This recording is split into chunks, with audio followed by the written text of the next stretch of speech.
So we make a lot of content on Instagram, TikTok and YouTube. So we get a lot of questions, right? And some of the questions are, how does rent to rent work and how do you actually make money? Yeah, people understand that you rent a property off a landlord and you let it out on websites such as Airbnb, booking.com.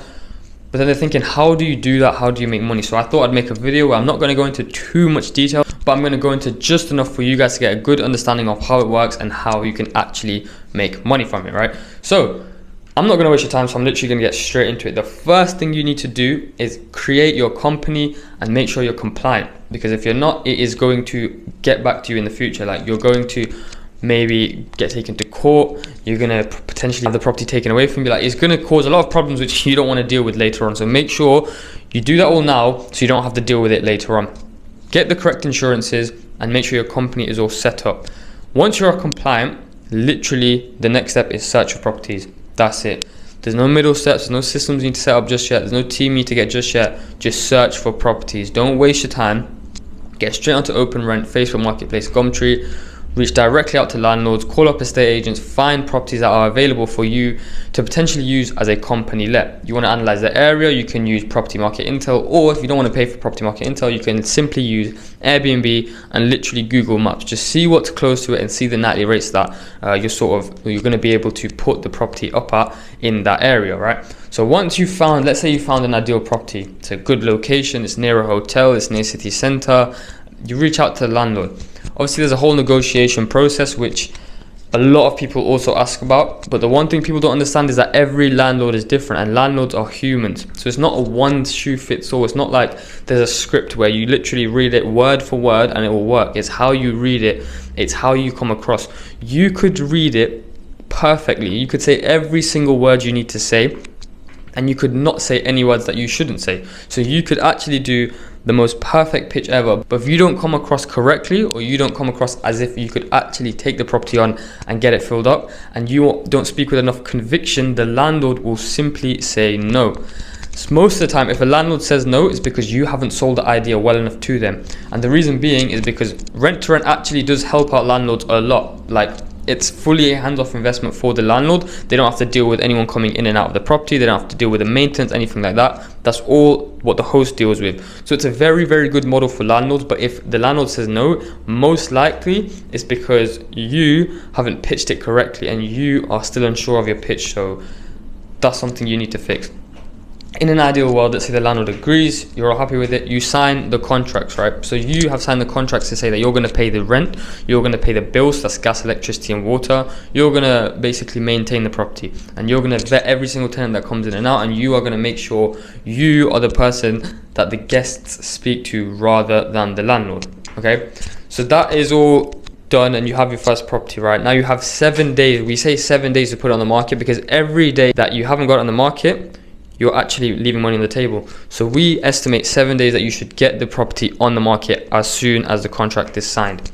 The way you do this is by literally spending your first day planning. Don't do anything, just plan. Plan the next week out and you're going to find it a much more smooth operation. If you don't plan, failing to prepare is like preparing to fail. Like, make sure you plan, because if you don't plan, you're going to run into a lot of issues. And a lot of issues you wouldn't even think of existing, and you're going to run into that on the 7th, 8th, 9th day. We've had a property take 2 weeks to furnish that we didn't plan for. We've had a property take 5 days to furnish, which we did plan for. So that's why we always tell all of our clients, make sure before you do anything you plan. We tell all of our clients that, and now all of them work to get the property on the market as soon as possible, leaving as little money at the table as possible, right? After it's on the table, now you have a property which you need to fill up, because a lot of people online will tell you once you have the keys your job is done. However, with all of our clients, we make sure to let them know that that's when your job begins. So we give them the tactics that we use, such as duplicate listings, direct booking systems, all them different tactics, outbound, inbound. Make sure your listing is optimized. We tell all our clients all of that, and we make sure that they list it correctly, because if you don't list it correctly, you could have the best property in the world, the best price property in the world, in the best location. If it's not listed correctly and it's not marketed correctly, no one's gonna want to go in it. No one's even gonna want to see it. No one's going to see it. No one's gonna even want to live in there or spend money to basically visit it. No one's gonna want to do that. If the pictures are bad, if the title's bad, if it doesn't say any of the amenities, if the description's bad, they're gonna just go straight past it, especially if the pictures are bad. So now, let's say it's listed correctly and you've used our methods to basically make sure that it stands out from the crowd. So when someone's swiping to find a property that they want to stay in, for example, let's say contractors want to stay for 2 to 3 weeks and they're swiping, they see your picture, they see a discount, they see what's included in the property in just the title alone, they click it, they book it, you got 2 to 3 week booking there, right? Let's say all your systems are set up, the lockbox, uplisting, price labs, all that sort of setup, so everything is intact. Obviously we teach this in more detail, so if you are looking for that, book a call in the link in the description below. But let's get further into this, right? So now you're probably thinking, okay, that's how you get set up, that's fine, but how does the money work? What is the flow of money in rent to rent? So that is what I'm going to go over right now, okay? I'm just going to give you some figures based on Midlands stats. So these are Midlands sort of numbers.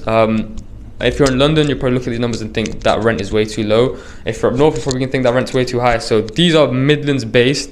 Obviously the numbers vary depending on where you are, but I'm just going to go for the Midlands, right? Let's say you have a 3-bed flat, right, and the rent is £1,000, okay? That's your rent. And you got the water, gas, electricity, and cleaning on average, plus your subscriptions as well. Let's say your Netflix, your Ring, your uplisting, your price labs, all of that totals up to about £500, right? So in total, your outgoings are £1,500. That is your total outgoings per month. So that's a monthly sort of recurring, they're your monthly recurring costs, right?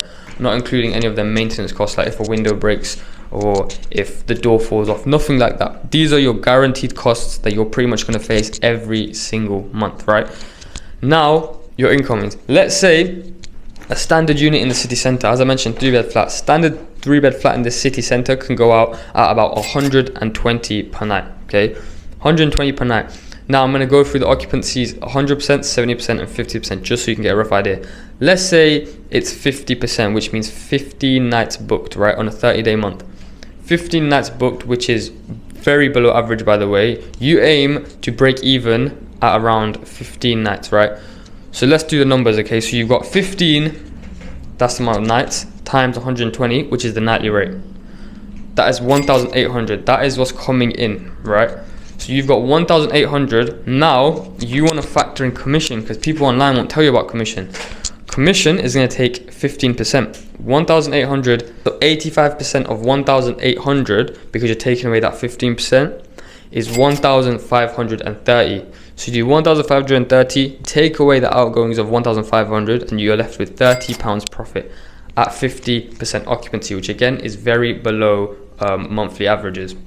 Now 70%, which is around the UK national average, you are looking at about 2,520 incoming, right? So that's 120 times 21, which is 70%. That gives you 2,520. Okay. Now 85% of that, again, because you're taking away the 15%, is £2,142. Now, if you do £2,142, take away £1,500, which is the outgoings, you're left with £642 profit at 70% occupancy, which is great for 70%, to be honest. And for 100%, now this is obviously in an ideal world, let's say, which is possible if you have the right systems in place, you can get 100%. I know a lot of people run it incorrectly, that's why 70% is the national average. But for the people that run it correctly, they're looking at more 80 to 85, 100%, that sort of region, right? 85 to 100. So if you're running at 100% occupancy for 120 per night, we'll do 120, let's say it's a 30-day month, 120 times 30, which is 3,600, right? Now, again, 85% of that, because you're taking away the 15%, is 3,060. If you did 3,060, take away 1,500, which is the same outgoing, you are left with £1,560 profit, and that is in 1 month. And that's literally just from you setting up that system. Now, that's how you make money from it, but I want to talk about something else as well. That is including commission. However, if you take them direct, which again with our strategies, a lot of our clients do, it's what we do as well. If you take them direct, 50%, rather than it being £30 profit, it's actually £300 profit, which is amazing. For 50%, that's crazy. 70%, which is average for like a mid property, you are looking at, rather than £642, if you don't take away commission, you do that calculation again, you're actually left with £1,020 profit from 70% occupancy, which again is insane. Now for 100% occupancy without commission, you are actually looking at £2,100 profit in Midlands, and that's in 1 month. If you achieve that over 3 months, that's £6,300 profit. That's your whole initial investment, most likely, back in 3 months. All because you marketed it correctly, and because you got educated, and because you actually took the time to make sure your product was good. Now, that's just a mid-tier property. I'm just thinking of the most average numbers. If you added a pool table, let's say you had a swimming pool, let's say you had more amenities, you had free parking, or free Wi-Fi, you had 2 to 3 bathrooms in that 3-bed flat as well. Let's say that was all the case. You can push them rates up to like 150, and you can imagine how much you're getting from that. So with average numbers, if you're literally just putting it up, you're putting a TV in there, you're putting a few beds in there, a few sofas, dining table, kitchen area. If you're literally just doing that, you can achieve their numbers. However, if you go overboard, you can achieve a lot better numbers. Now, I know I mentioned direct bookings, and obviously I've not spoken about that much in this video. Stay tuned, a few videos will be out regarding direct bookings, because we managed to get a 20k direct booking in the last 9 months, which is crazy. We managed to get Grace a direct booking of 49, 7 days after listing.